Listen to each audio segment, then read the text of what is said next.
is Elaine Wiatr, and I'm the facility scheduler and events coordinator for the college, and I've been here since 1998. And do you remember your first contact with MCC? I remember coming here for some program in the old program center back in the 80s, perhaps. No, actually, when the program center in the low building, yeah, so after it opened up. That was the first time I really remember coming here. And then I came here as a student, though, in 1994. Oh, so did you get an associate degree from MCC? I did. I had 2 children in college, and I was told that the more people in college, the more financially that you could get. And actually having a third person in college did help with financial aid for my other 2 who were in 4-year colleges at the time. So I thought, why not? So I came and started, I already had a master's and a bachelor's degree. But I decided I wanted to upgrade my skills, computer skills. So I did some business office technology program and did actually get an associate's degree in that. Was that a positive experience, getting the associate degree here? It was very positive, and I think probably the most important thing that came out of that was my association with Phi Theta Kappa, which is the honor society here at the college. My leadership skills just really were formulated through being inducted into the honor society and taking several leadership roles through that, being nominated for the All-USA team, spending 6 weeks in Washington, D.C. as an intern through the Phi Theta Kappa program. So it really was very, very beneficial to me and helped me to learn so much about the college and about the people here. Okay. And then obviously you heard about a position here and applied for it? Yes, I graduated in 1998. In May of 98, and then this position, the facility scheduling position, was brand new and opened up sometime apparently during that summer. Another person was hired for the job and then left very soon afterwards, I think, went back to a former position or former employer, which happens sometimes. And so I didn't hear about it until the second time that it opened up. And I was ready to make a change. I had been working in the Glastonbury school system for almost 13 years. And was ready for something different. So, and I think I had a bit of an advantage in that I just knew so many people from my work through Phi Theta Kappa here at the college. Was it strange being employed at the place where you got one of your degrees? Not at all. Not at all. I just felt it was a real advantage to know people. And when you're coming into a job that's brand new, I had the opportunity to develop the job, and that was very exciting to start from scratch and evaluate where things were, how they've been working, and take a look at what the problems were and come up with a different perspective that sometimes when people are in a situation for a long time, it's difficult to think outside the box. When you bring in someone like me who has a different perspective or a fresh perspective, then maybe, it helps to solidify a different way to do something. Could you talk about some of your responsibilities in your position here? Well, ultimately, I'm responsible for scheduling most things on the campus, or at one time I was responsible for scheduling most things on the campus. That included doing the academic schedule. After the divisions set the classes, then I would be responsible for putting the classes in rooms and making sure that 2 things didn't end up in the room at the same time. And that takes a lot of detail work to make sure that that happens. And then I also work with continuing education when they do summer schedule, do weekend college, and do all of that scheduling. So that's one piece of it. Probably the bigger piece, in a way, is the events that happen on the campus, anything that's not a class. So that could be anything from an outside event like Manchester Symphony Orchestra coming here to perform, do their courses, do their performances. It could be a theater group coming to use our auditorium. It could be the Board of Education in Manchester wanting to come here to do a retreat with their administrators. And any meetings that go on the campus. So every time that there is a meeting, it has to be in a room. If it has to be in a room, I have to schedule it. So again, trying to make sure that things aren't trying to occupy the same space at the same time. You first came here 18 years ago, approximately, as a student. Yes, exactly. What changes have you seen? Well, the campus has grown tremendously, because when I started here, the East Campus was still where I took a lot of my classes, so it was just East Campus and the low building.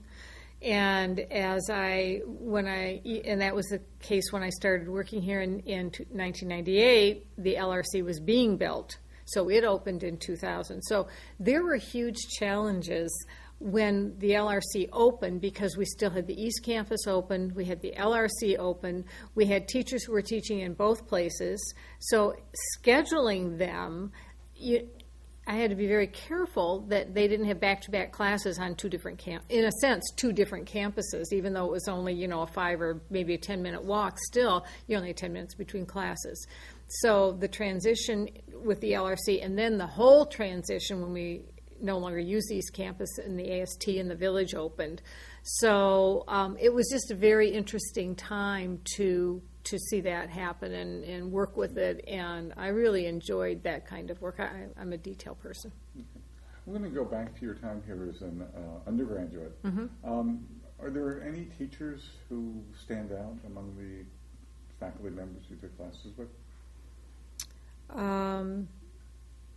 Well, I do remember Joanne Lakowitz, who was an excellent teacher, computer teacher, and just supported, anything you wanted to do. She was just, I would say everybody in the computer areas and the business office technology, which is where I did most of my work, were very, very supportive. I can't even think of a teacher that I had that I didn't care for, that I didn't like, that was not excellent in every way in helping me to learn what I needed to learn.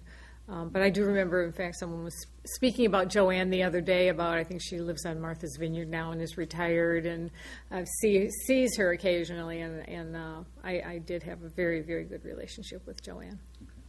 Now, in the approximately 13 years that you've worked here, Mm-hmm. are there some people who stand out as been particularly helpful or influential in your professional career? Well, I think Jonathan Dalby was very, very influential. He was a big supporter of Phi Theta Kappa. He was a very big supporter of students, I think, open to listening to suggestions and being supportive in that way. And I thought that was very important, but I do appreciate how supportive he was of the Honor Society, for one thing. Carol Eaton, who was the one who was basically responsible for me being hired here, was just very, very influential in my life in helping me. She always had my back, because my job was not always one that other people appreciated, the job that I had to do at the time, and in making changes in the way some of the things had been done for a very, very long time. But I always knew that Carol had my back. She said, I'm behind you, whatever you need to do, if there's an issue, we'll talk about it, but she says, I trust that you know how to do what you need, what needs to be done here. So I very much appreciate that. I've been able to keep in contact with Carol. She's still involved with Phi Theta Kappa at different campuses where she's been since she left here. So she was very influential as well. Looking back on your career, is there something or several things that stand out as accomplishments that you're most proud of?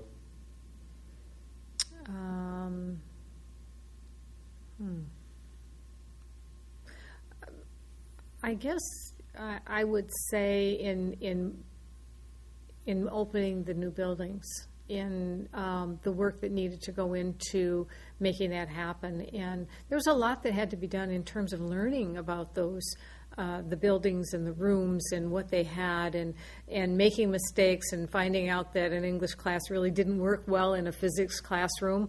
But you couldn't learn it all at once. Things had to be done, and the buildings had to be open, and classes had to be moved. So I think the challenge of doing that and being able to accomplish it, and to be able to learn, and to be able to make mistakes and admit that you've made a mistake, but it's a learning experience. I used to have a boss when I was in high school who always said to me, it's not what happened, it's what you learn from what happened, so that if it was an error, that you don't make it again. And probably the most influential person in my life, who I worked for when I was in high school.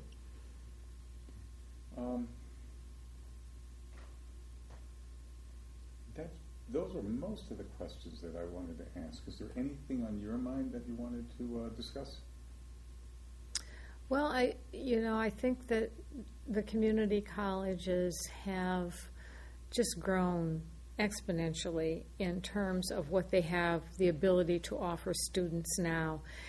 And probably the biggest change that I've seen from when I was started here as a student to now is, back then you used to hear people say, well, yeah, I'm just going to MCC. And that was, you always heard that. I never hear that anymore. I really don't, in most cases. People come here, they look at it, and then I hear people say, well, do you think it'll ever become a four-year college? And I always say to them, no, it's not our mission. We have lots of four-year colleges out there. There aren't a lot of schools that do what the community colleges do, and that's prepare students not only for that, but certainly for the job market. When you get an economy like we have right now, I think we're a lifesaver to a lot of people. That if they couldn't come here for retraining, it would be very difficult. It already is difficult, but at least we're there, and we're a vehicle for retraining, and that's really important. Yeah, I do want to ask one more question, because you've had a lot of involvement with Phi Theta Kappa. Mm-hmm. Can you think of a student or two students who you got to know, and how MCC and Phi Theta Kappa impacted the students? Well, definitely Ashley Odell is a very good friend of mine, and a student. I became an advisor for Phi Theta Kappa. I don't think I said that, so I am still an advisor for Phi Theta Kappa, and enjoy meeting students through that particular venue. But Ashley just really, really did wonderful things when she came here, and ended up being one of the All-USA Academic Team members. So she got that position. I didn't make it, but she did, and she's done a lot of leadership things. I think that I have seen so many students come into Phi Theta Kappa as timid, students who really didn't know what they wanted to do, and come out of there as leaders. And, I think another one is Steve Schmidt, who is just, and when he came in, he didn't think he wanted to be involved, and ended up being president of our chapter, president of the region. I think he's working on his doctorate now at UConn. So those are two people, but there are many. Julie Larkin just graduated. She's been such a campus leader, both at MCC and in the organization, regional, and our own chapter. And I've seen many, many students, both that came through Phi Theta Kappa with me, as well as being privileged to be their advisor. Yeah. I just have one quick, Elaine, when you were a student here, you were obviously a non-traditional student, but not only that, sort of the inverted pyramid going from the master's, bachelor's down to in terms of sequence, not in terms of quality. Want to speak to that? You were the non-traditional student here. I know you were active because I remember being involved with you. Correct. How was that experience? Well, I felt as a non-traditional student that I was accepted, I did sometimes find that when we had younger students in the classes, they were not always as respectful. Many of my classes were non-traditional students. Taking them in the evening, that's what you get. I wasn't a daytime student, but I felt that the doors were open to non-traditional students and that it was very welcoming. And I want you to know I went back up the pyramid, so I got another master's degree after my associate's degree. So I'm a lifelong learner. How's that? Collected. Okay. Yes. That's it for me. Thank you. Okay.